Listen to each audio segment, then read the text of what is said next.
Baik, bismillahirrahmanirrahim. Assalamualaikum warahmatullahi wabarakatuh. Solihah, bagaimana kabarnya? Semoga kalian semua tetap sehat dan tetap semangat ya. Walaupun kita masih lagi-lagi belum bisa ke sekolah ya. Baik, solihah. Kita mulai dengan membaca basmalah bersama. Bismillahirrahmanirrahim. Ustaz ingatkan sebelumnya, tetap menjaga jarak, menggunakan masker. Ini Ustaz buka karena Ustaz sedang berbicara ya. Ustaz buka ya. Jangan lupa jaga jarak dan menggunakan masker serta rajin cuci tangannya. Itu pesan Ustaz, jangan sampai lupa. Oke, solihah. Kita kembali lagi belajar PPKN. Belajar tentang keberagaman anggota di rumah ya. Keberagaman anggota keluarga di rumah. Solihah, setiap manusia itu ya, setiap kita manusia memiliki ciri khas masing-masing. Di rumah pun pasti berbeda ya, pasti akan beragam, mulai dari kebiasaannya, karakter atau sifatnya, kesukaannya atau kegemarannya, dan lain-lain. Salah satu contoh keberagamannya yaitu adalah perbedaan makanan kesukaan. Ya. Ada yang suka ikan, ada yang sukanya ayam, ada yang sukanya buah, ada yang sukanya sayur, dan lain-lain. Kamu tahu nggak kalau di daerah itu, di daerah setiap Indonesia itu memiliki makanan khasnya masing-masing. Tahu nggak? Jadi di Padang contohnya apa? Ya, rendang.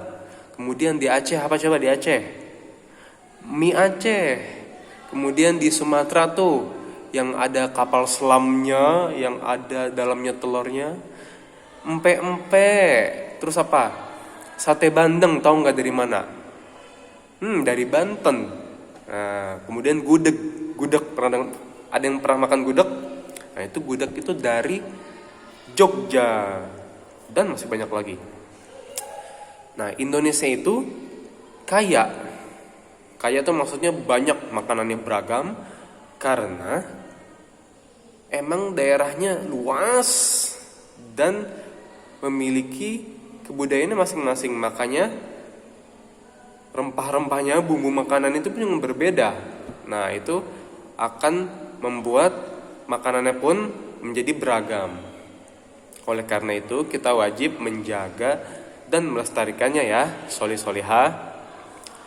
Walaupun di rumah kita, di rumah sama umi, abi, kakak, adik itu berbeda makanan, berbeda kesukaan makanan, semua anggota keluarga harus saling menghargai. Jangan sampai dengan adanya perbedaan malah saling bertengkar dan bermusuhan. Nah, itu jangan sampai seperti itu.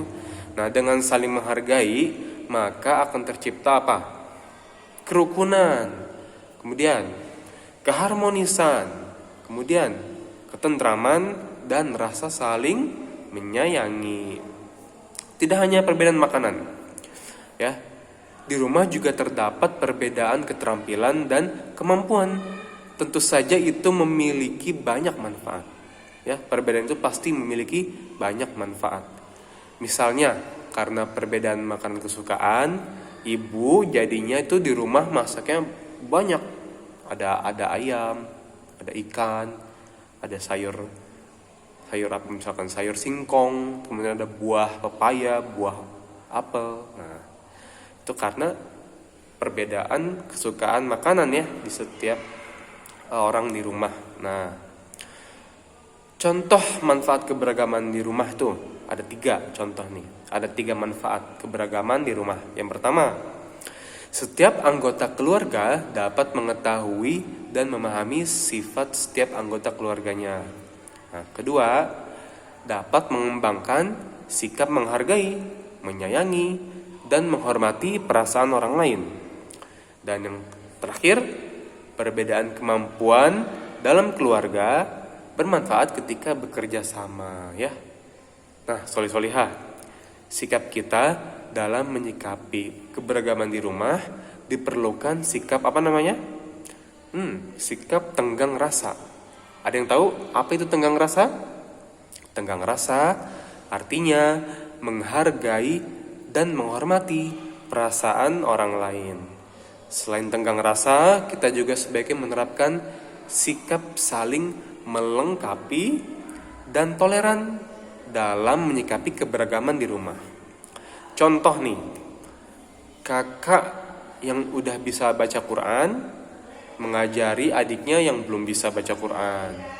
Kemudian contoh lainnya, ibu membuat masakan dengan sambalnya terpisah. Karena kenapa? Tidak semua anggota keluarga menyukai pedas. Walaupun ada juga memang yang beberapa yang sama nih kesukaannya, tapi itu hanya beberapa. Pasti kebanyakan ada yang berbedanya, ya. Nah, dengan sikap tenggang rasa, kehidupan di rumah menjadi rukun dan harmonis. Kita juga dapat mengatasi segala permasalahan dengan baik dan anggota keluarga pun terhindar dari perselisihan. Seperti itu, solih-solihah. Nah, jadi Allah menciptakan keberagaman itu untuk bukan kita saling bermusuhan dan bertengkar, tapi untuk semakin menyayangi, semakin bertakwa sama Allah. Nah, itu akan nanti berpengaruh sama takwa kita sama Allah. Ya, mungkin seperti itu dari Ustadz.